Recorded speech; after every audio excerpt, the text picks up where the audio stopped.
Bonsoir.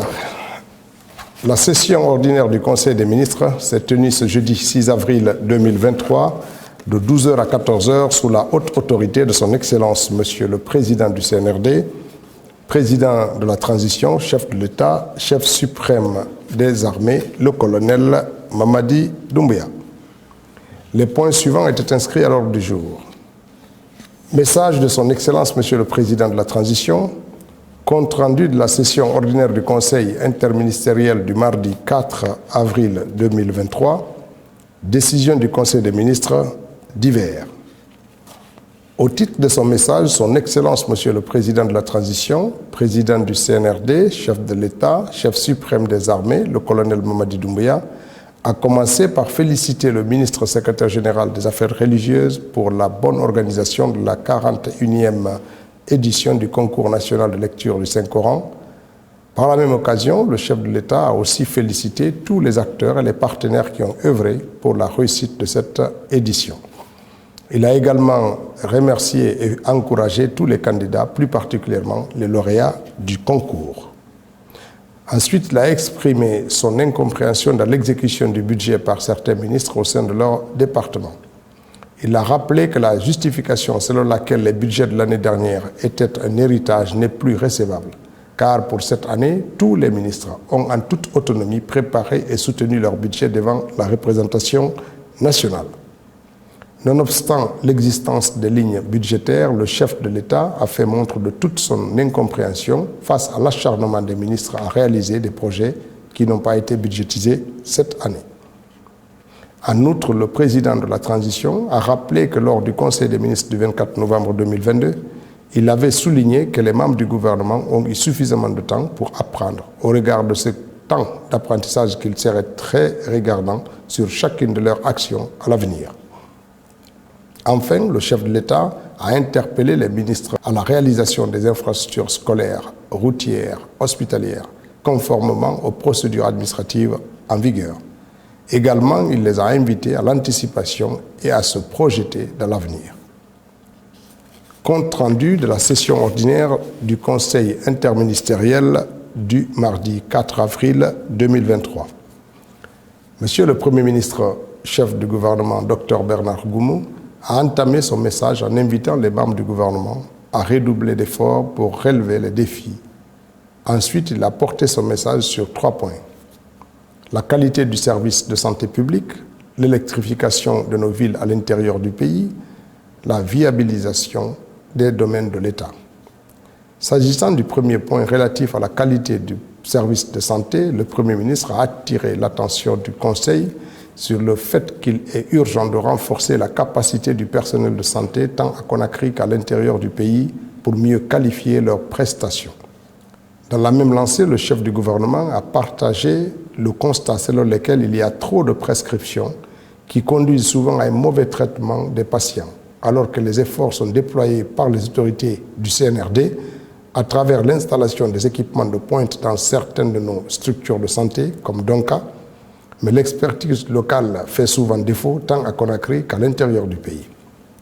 Monsieur le Premier ministre a instruit au ministre en charge de la Santé, des Affaires étrangères et de l'Enseignement supérieur de mettre en place un programme spécifique afin de pouvoir relever non seulement le niveau du personnel de santé et de doter les structures en équipements adaptés et conventionnés.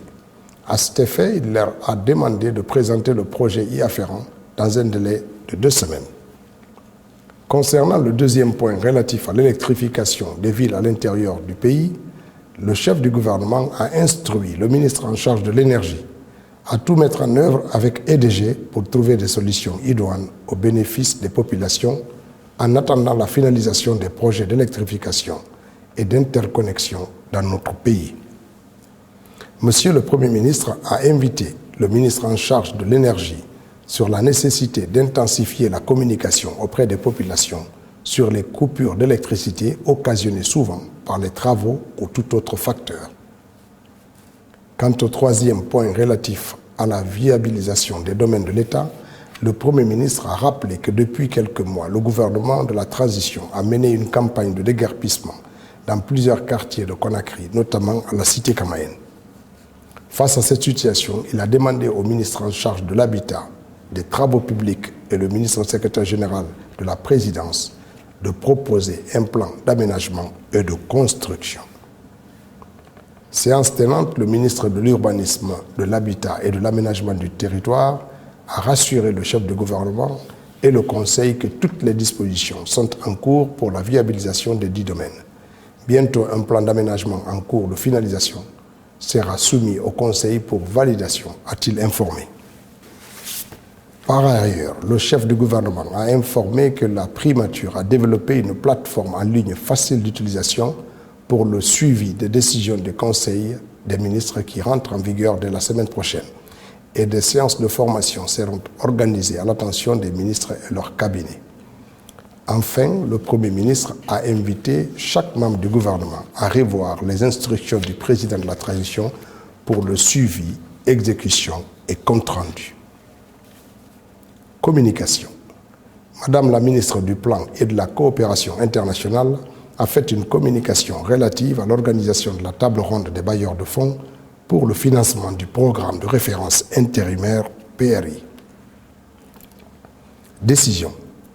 Le Conseil a soutenu à l'unanimité la communication de Madame la ministre relative à l'organisation d'une table ronde des bailleurs de fonds pour le financement du programme de référence intérimaire prévu en octobre 2023 et lui a instruit de prendre toutes les dispositions nécessaires à l'atteinte des objectifs visés. Au titre des divers, le ministre des Affaires étrangères, de l'intégration africaine et des Guinéens établis à l'étranger a partagé son échange avec l'ambassadeur des États-Unis en Guinée. Il lui a remercié à nouveau pour le soutien qu'il apporte au gouvernement de la transition. Et de commun accord, l'ambassadeur a procédé au retrait du compte à rebours sur le site institutionnel afin d'éviter toute ambiguïté sur cette initiative. Le ministre des Transports a informé le Conseil de la pose de la première pierre des travaux d'expansion et de modernisation de l'aéroport international Ahmed Sékou Touré ce samedi 8 avril 2023. Il a annoncé l'arrivée à Conakry le 7 avril 2023 de son homologue de la Sierra Leone pour la signature d'un accord maritime entre les deux États. Le ministre de la Défense nationale a recommandé au gouvernement de renforcer et d'intensifier la communication sur ces actions. Aussi, il a informé le Conseil que la Marine nationale a saisi un bateau transportant des produits prohibés. Le ministre de l'Enseignement technique, de la formation professionnelle et de l'emploi a informé le Conseil du paiement des bourses d'entretien aux étudiants de l'enseignement technique, de la formation professionnelle. Aussi, il a informé de l'achèvement du programme d'enrôlement biométrique et contrôle physique de ses étudiants. Il a également annoncé l'organisation par son département des Olympiades des métiers de Guinée à partir du 26 avril 2023. Madame la ministre du Plan et de la Coopération internationale a informé de la tenue ce jour 6 avril 2023 à son département la signature des conventions de financement du programme d'appui de la transition et de facilité de coopération et de communication entre la Commission européenne et la République de Guinée.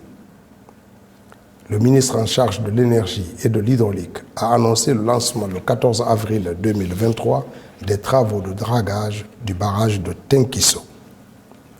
Le ministre en charge des télécommunications et de l'économie numérique a invité les cadres de l'administration à privilégier l'utilisation des adresses mail professionnelles dans le cadre du travail.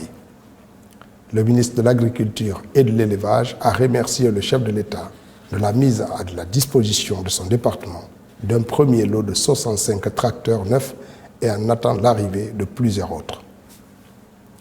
Le ministre de la Culture, du Tourisme et de l'Artisanat a informé le Conseil que notre pays a été choisi comme invité d'honneur par le Burkina Faso à l'occasion de la Semaine nationale de la culture prévue du 26 avril au 6 mai 2023 à Ouagadougou. Madame la ministre de l'Enseignement supérieur, de la Recherche scientifique et de l'Innovation a informé le Conseil de l'élection de notre compatriote professeur Fatoumata Binta Diallo au poste de présidente du Collège ouest-africain des chirurgiens, ce qui fait d'elle la première Guinéenne à être à la tête de ce congrès depuis l'adhésion de notre pays en 1994. Conakry, le 6 avril 2023, le Conseil des ministres.